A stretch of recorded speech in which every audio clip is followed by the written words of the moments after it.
Top 10 don इन Mumbai adventure. दोस्तों, मुंबई में दो तरह की दुनिया बड़ी मशहूर है, एक ग्लैमर और एक चकाचौंध से भरी दुनिया, जहां पर आपको एक्टर और एक्ट्रेस कभी फोटो खिंचवाते तो कभी पार्टी में नाच गाना करते हुए मिल जाएंगे। लेकिन इसके अलावा भी एक दुनिया है जो खौफ से भरी हुई है, क्योंकि मुंबई में ही आपको देश के सभी अंडरवर्ल्ड डॉन देखने को मिलेंगे, जहां ये मुंबई की ऊंची ऊंची इमारतों में रहकर पूरे देश में अपने गोरख धंधे चलाते हैं। ऐसे में दोस्तों, चलिए आज की इस वीडियो में हम आपको मुंबई के 10 ऐसे खतरनाक अंडरवर्ल्ड डॉन के बारे में बताते हैं, जिनके नाम से पूरा मुंबई कांपता है। हालांकि इनमें से कुछ लापता है तो कुछ जेल की रोटी तोड़ रहे हैं और कुछ को एनकाउंटर में मार दिया गया है, लेकिन ये सभी अपने आप में खौफ का दूसरा नाम थे। टाइगर मेनन। दोस्तों, चलिए सबसे पहले बात करते हैं टाइगर मेमन की। ये वही टाइगर मेमन है जिसने 1993 के मुंबई ब्लास्ट में अपनी भागीदारी दिखाई थी, जहां सीबीआई और इंटरपोल जैसी कई सारी एजेंसी कई सालों से टाइगर मेमन को ढूंढ रही है। लेकिन इतनी मेहनत करने के बाद भी इन खुफिया एजेंसी को टाइगर मेमन की तस्वीरों के अलावा कुछ नहीं मिला। शायद आपको याद होगा, 2015 में मुंबई बम धमाकों के आरोप में इसके छोटे भाई याकूब मेमन को फांसी की सजा हुई थी। तभी याकूब ने इस केस की जांच कर रहे पुलिस अधिकारियों को ये धमकी दी थी कि उसका भाई टाइगर याकूब की मौत का बदला लेगा। जी हाँ, ये ठीक उसी तरह था जिस तरह फिल्मों में लोग अपने मरने पर मौत का बदला लेने वाले का नाम बता देते हैं। हालांकि खुफिया एजेंसी की माने तो इस समय टाइगर मेमन पाकिस्तान के कराची में रह रहा है, पर इसकी ऑफिशियल डिटेल्स अभी तक किसी के हाथ नहीं लगी है। छोटा राजन।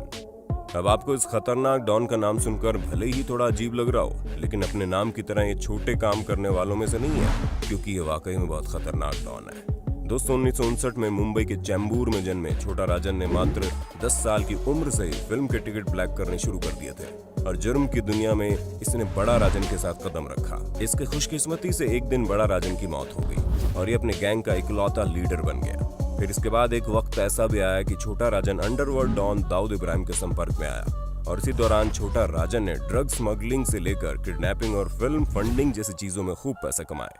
पर इसके गैर कानूनी कामों का कवरेज केवल भारत में ही नहीं बल्कि दुनिया भर में पहुंच गया। लेकिन 1993 के मुंबई बम ब्लास्ट के बाद दाऊद इब्राहिम और छोटा राजन के रिश्ते में खटास आ गई और फिर छोटा राजन अकेले रहकर अपने अपराधों को अंजाम देता रहा। इसी वजह से ये अपने समय का मोस्ट वांटेड डॉन था। रवि पुजारी। कर्नाटका के मंगलूर शहर में पैदा हुआ रवि पुजारी बहुत ही शातिर दिमाग का था, जहां इस पर करीब 200 से ज्यादा जुर्म के इल्जाम लगे हुए थे, जिसमें हत्या की कोशिश, लूटपाट, डकैती जैसी तमाम चीजें शामिल हैं। हम आपको बता दें कि शुरुआत में इसने अंडरवर्ल्ड डॉन छोटा राजन के साथ काम किया, लेकिन इसकी जिंदगी में बदलाव तब आया जब मुंबई ब्लास्ट के बाद छोटा राजन ने दाऊद इब्राहिम से किनारा कर लिया।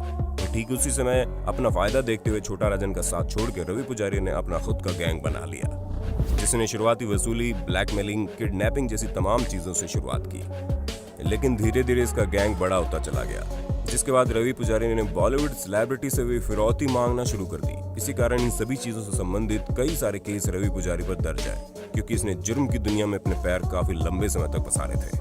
अबू सलेम। अब आप इस मासूम सी शक्ल वाले शातिर डॉन के बारे में सुनिए, क्योंकि 1962 में उत्तर प्रदेश के आजमगढ़ में जन्मे अबू सलेम एक मिडिल क्लास फैमिली का लड़का था, जो शुरुआत में बहुत मासूम था, लेकिन पिता की मौत के बाद इसकी जिंदगी में कई सारे बदलाव आए, जहां परिवार की जिम्मेदारियों का बोझ इसके कंधों पर आ गया और परिवार को संभालने के लिए इसने मैकेनिक का काम करना शुरू कर दिया। जहां इंटरमीडिएट की पढ़ाई पूरी करने के बाद ये घर से भागकर दिल्ली आ गया और दिल्ली में कुछ समय भटकने के बाद ये मुंबई चला गया, जहाँ इसने छोटे मोटे काम किए, जिसके बाद रियल एस्टेट ब्रोकर बन गया और इस काम को करते हुए क्रिमिनल्स के टच में आ गया। जिसके बाद अबू सलेम ने क्राइम की दुनिया में दस्तक दी और फिर तो इसका संपर्क दाऊद इब्राहिम जैसे अंडरवर्ल्ड डॉन से हो गया था, जहाँ ये दाऊद का इतना करीब था कि इसे दाऊद इब्राहिम का राइट हैंड माना जाने लगा। और इसी समय अबू सलेम ने फिल्म स्टार और कारोबारियों को धमकाकर जबरन वसूली की, जिसमें कई सारे नामी गिरामी कलाकार शामिल थे। वैसे इसकी शादी भी एक फिल्म और टीवी एक्ट्रेस मोनिका बेदी से हुई थी, जो कलर्स पर आने वाले काफी हिट रियलिटी शो का हिस्सा रही। जी हाँ, आपने उस रियलिटी शो का नाम बिल्कुल सही गैस किया है। तो अब फटाफट हमें कमेंट बॉक्स में उसका नाम भी बता देना, जिससे इस सीजन की शुरुआत बस होने ही वाली है। वरदा राजन मुदलियर। अब दोस्तों, वरदा राजन मुदलियर के बारे में जानिए, जो अपने समय का काफी खतरनाक डॉन था, जहाँ मद्रास से लेकर मुंबई तक इसका खौफ फैला हुआ था। और मद्रास में जन्मा ये अंडरवर्ल्ड डॉन देश की पुलिस के नाक में दम करके रखा हुआ था और 1960 से लेकर 1980 तक ये हाजी मस्तान और करीम लाला जैसे खतरनाक डॉन के साथ काम करता था। हम आपको बता दें, वरदा राजन आया तो मुंबई सिर्फ अच्छे काम की तलाश में था, लेकिन अच्छा काम न मिलने की वजह से इसे जुर्म की दुनिया में कदम रखने पड़े, क्योंकि मुंबई के स्टेशन में कुली का काम करने के दौरान इसकी मुलाकात शराब की तस्करी करने वाले से हुई और फिर उसके बाद वरदराजन और जुर्म का नाम एक साथ लिया जाना शुरू हो गया। हाजी मस्तान। दोस्तों, अंडरवर्ल्ड की दुनिया में हाजी मस्तान की इमेज किसी रॉबिन हुड से कम नहीं है। अगर आपको ना पता हो तो हम आपको बता दें, यही वो डॉन है जिसके जीवन से प्रेरित होकर अमिताभ बच्चन की फिल्म दीवार बनाई गई। तमिलनाडु में जन्मे हाजी मस्तान का बचपन काफी गरीबी में गुजरा, लेकिन साइकिल बनाने के काम से लेकर महंगी महंगी गाड़ियों में घूमने तक का सफर काफी दिलचस्प था। हाजी मस्तान ने पूरी मुंबई में बरसों राज किया, पर सबसे ज्यादा हैरान करने वाली बात यह है कि हाजी मस्तान ने कभी किसी पर ना गोली चलाई ना ही मर्डर किया, पर इसकी दहशत पूरे मुंबई में गूंजती थी क्योंकि ये अपनी सभी गैर कानूनी काम अपने आदमियों से करवाता था। दोस्तों, जब हाजी मस्तान की नौकरी बंदरगाह पर कुली के तौर पर लगी तो उसी दौरान उसकी दोस्ती एक अरब के व्यक्ति से हुई जिसने इसे तस्करी के साथ अपने साथ शामिल कर लिया। तभी से हाजी मस्तान ने जुर्म की दुनिया में अपना आतंक फैलाना शुरू कर दिया। करीम लाला।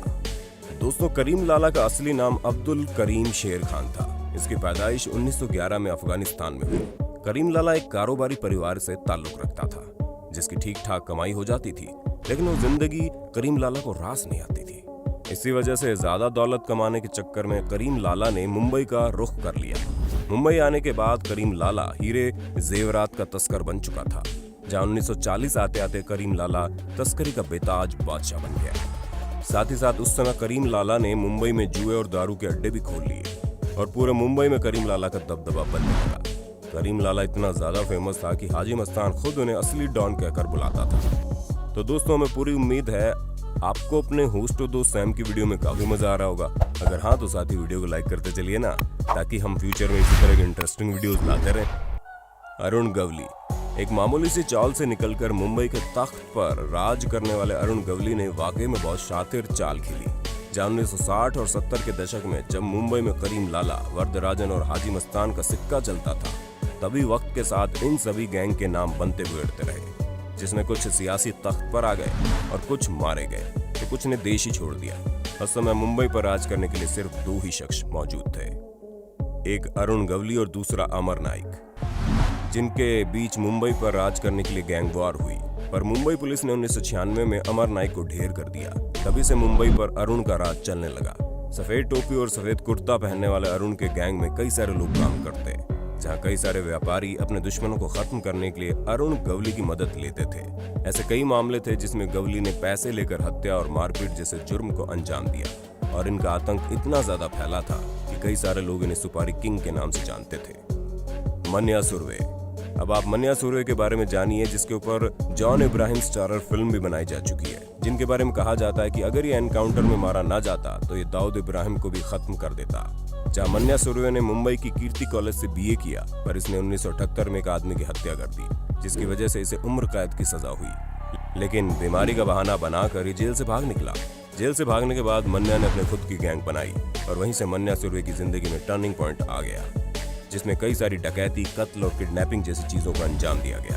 लेकिन एक दिन जब ये अपनी गर्लफ्रेंड से मिलने गया तो मन्या सुरवे को पुलिस एनकाउंटर में मार गिराया गया, जहां मन्या के एनकाउंटर की वजह उसी की गर्लफ्रेंड विद्या जोशी बनी। और मन्या सुरवे के एनकाउंटर को मुंबई का सबसे पहला एनकाउंटर माना जाता है और ये सभी चीजें आप जॉन इब्राहिम की film shoot out at Wadala में देख सकते हैं। दाऊद इब्राहिम।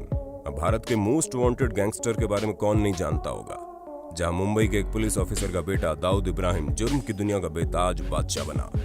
दोस्तों, बचपन में ही उसने कई सारे गैंग वॉर देखी थी। उसका असर उसकी जवानी पर पड़ा, जहां पर आगे चलकर वो करीम लाला के गैंग से जुड़ गया और फिर उसने अपने खुद की डी कंपनी चालू की और अपने सभी दुश्मनों का खात्मा करके आगे बढ़ता रहा। फिर इसने अपराध की दुनिया में कदम रखा, जिसमें मैच फिक्सिंग से लेकर फिल्मी हस्तियों को धमकाकर उनसे वसूली करना शुरू कर दिया। पर इसका सबसे बड़ा जुर्म 1993 में हुआ मुंबई बम ब्लास्ट है, जहां ये इसका मुख्य आरोपी है और इसी वजह से पुलिस आज भी दाऊद इब्राहिम को ढूंढ रही है। दोस्तों, ये थे मुंबई के 10 सबसे खतरनाक डॉन, जो सिर्फ मुंबई में ही नहीं बल्कि पूरे देश में आतंक फैलाए हुए थे। उम्मीद है आपको ये वीडियो काफी पसंद आया होगा। अगर हाँ तो इसके बारे में कमेंट करके जरूर बताना। साथ ही ऐसे ही इंटरेस्टिंग वीडियोस को लगातार देखने के लिए हमारे चैनल को लाइक, शेयर, सब्सक्राइब जरूर कर देना। धन्यवाद।